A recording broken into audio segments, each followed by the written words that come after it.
Pues bueno, comencé en el año 2003 corriendo en un Ford Fiesta XR2 y debuté en el extinguido ya Rally de la Manzana y la Sidra cuando se disputaba en 2 etapas, y la verdad es que fue un bonito recuerdo. Fue una primera temporada en la que hicimos 4 o 5 rallies, lógicamente a un nivel muy básico, éramos amigos y comenzamos pasándolo muy bien, y tengo muy gratos recuerdos de mi primera temporada en rallies.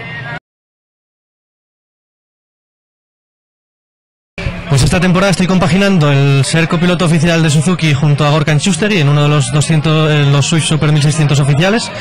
y en el regional pues voy a seguir participando con Jairo, estrenando este Seat León de Grupo N.